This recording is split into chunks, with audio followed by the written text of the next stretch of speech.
Hey guys, need to make a video for the Gen 6 454 for the 25 Corsair. This is going to be primarily focusing on the heat exchanger issue that we're dealing with and the heating or the cooling requirements. This is a Crusader heat exchanger after a little bit more research. It is for a small block. The diameter on this bottom tank is 4 inches. I measured a Crusader this morning at the marina that has two 454s in it, and they're identical to this tank, but they're much bigger. It's a 5-inch diameter with a 5-inch reservoir, or a very large reservoir. They're also just a little bit longer as well. Then again, and again, there's a part of me, I'm going to be real straightforward and admit, I'm not sure if that heat exchanger is sufficient, even the 5-inch diameter, to cool the exhaust manifolds as well. Because when I briefly looked at the one on the boat this morning, it was another guy's boat, and I didn't want to spend too much time on it. But his exhaust manifolds were all raw water cooled. There was no coolant going through. In other words, it's not an entirely closed system. So even the 5-inch diameter may not be sufficient to cool, this, we're looking at a 425 plus horsepower engine. I want to leave that covered just for dust purposes. We're looking at like a 425 horsepower engine here, and we need to cool the block, the heads, and we're also in need of cooling the exhaust manifolds. Now this is a typical, I'm going to see if I can hold this without dropping anything, but I can't pick it up. Anyway, I broke my left arm a long time ago, and I'm just not very strong with that one arm. Let me see if I can do it with my right arm. These things are really heavy. Yeah, it's a little bit better. I don't know if I'm going to be able to get far enough back. This is a Mercruiser heat exchanger, and if you look at I'll show the plumbing in a second, but it goes on the front. It goes on the front of the engine. Okay, I'm going to set this down because I'm not accomplishing much there. But where I'm going with this is Crusader. They didn't make heat exchangers for outdrive units. In other words, you didn't see a Crusader powering a Mercruiser outdrive because the heat exchanger mounts on the rear of the Crusader engines, because they were primarily for the 80s and 90s fishing boats, like inboard engines, pleasure boats, big pleasure boats. And in other words, they had gearboxes behind them like transmissions, and then they were on a real long pitch, and those heat exchangers always set at the rear of the engine because of the angle, and it was designed to be perfectly adjustable so that you could adjust the reservoir tank and all that jazz. Mercruiser, it's a completely different design, and this is what I was trying to clarify yesterday.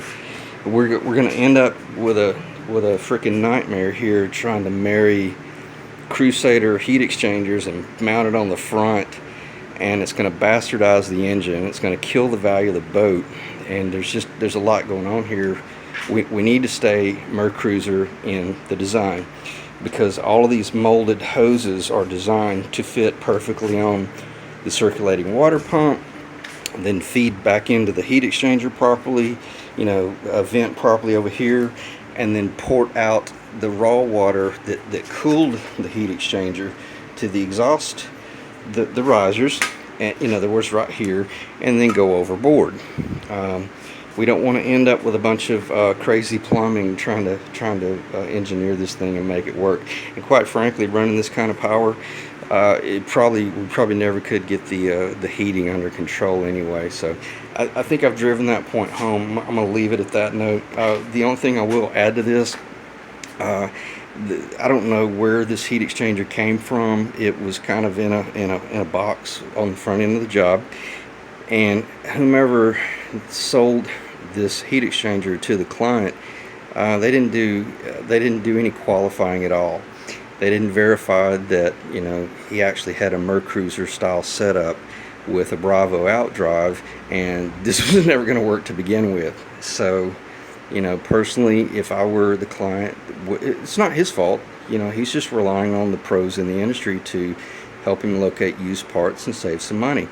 But at a minimum, these guys have got to qualify this shit, because what's really frustrating is this is about the 7th time that I've ran into this situation. Not this exact situation, but situations like this where, you know, charlatans will sell stuff to guys, and they want, then they'll, in other words, guys like me end up having to clean the mess up on the end. And it's extremely frustrating when you're trying to be nice and fair to the client, and it's not fair to the client, because eventually they end up paying double and triple for things. And it's, the heat exchanger is not a cheap part of a marine build. It's one of the cooling systems on a marine engine is one of the reasons that these engines sell for $15,000 to $20,000 new, 12,000 to 14,000 remanufactured.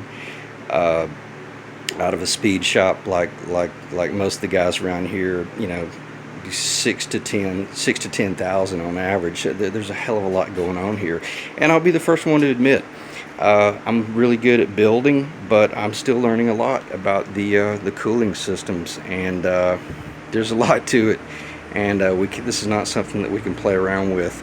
Be different. This is on a side note. I had a client that had a boat that he had kept up in Boston all its life, and he was running this.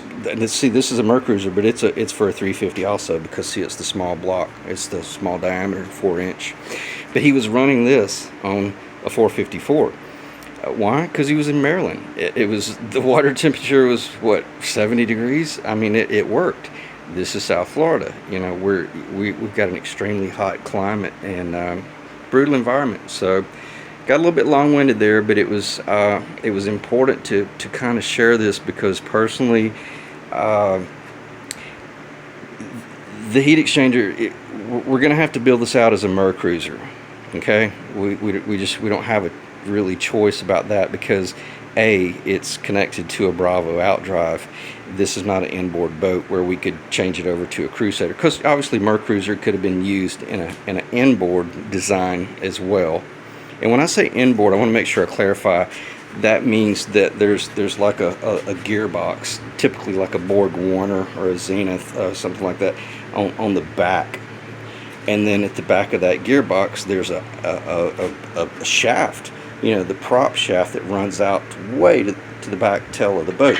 And these engines are placed more like near midship, so everything's on a real long, slow pitch.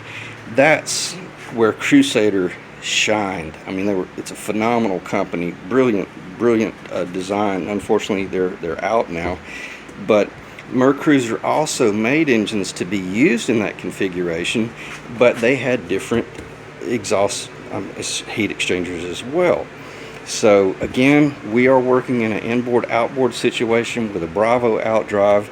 The heat exchanger's got to be mounted on the front of the engine, and again, we're cooling, you know, exhaust manifolds that are going to be punching out a hell of a lot of power and a lot of force. So a lot more going on here than just you know, a typical fishing boat build. So I'm going to shut the video down there, and appreciate the time, and we'll go from there.